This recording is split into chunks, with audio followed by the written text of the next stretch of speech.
characterize Mueller's grasp of the Mueller report? I found Mr. Mueller rather intellectually disheveled during the course of the hearing. He seemed to not have a strong command of the facts, and he seemed unwilling to answer basic questions that the American people want to know.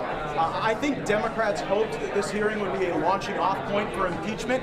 It looked more like the death rattle for impeachment to us. But Mueller told Ted Lieu that he would have indicted if it weren't for this OLC opinion. Should he have indicted? Well, there are also statements that are joint statements from the Attorney General and the Special Counsel stating that there were other factors, and Mr. Mueller writes about those factors. He writes about the fact that there is a legitimate exercise of Article 2 power that the President is engaged in, that many of these alleged instances of obstruction occurred in plain view so as to not imply any sort of corrupt intent, and also the lack of any underlying criminal offense would clear any attempt to go after the President for obstruction of justice. But unequivocally, a great day for Republicans, and we're just really glad that Chairman Nadler scheduled the hearing. There was a little bit of talk about indicting the President once he leaves office. Does that concern you that the President could be in more jeopardy if he's not reelected in 2020? One thing that I'm certain of is that President Trump's tenure in office may very well have been extended by 4 years as a consequence of this hearing, and the American people seeing that the entire origin of this investigation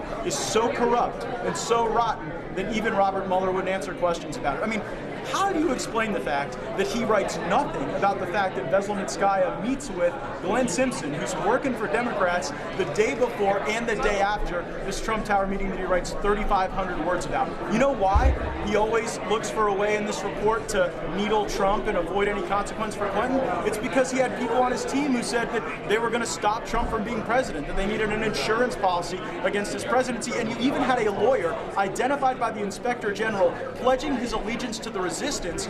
Mueller didn't even remember that. When I raised that issue in questioning, it was like it had evaded his memory.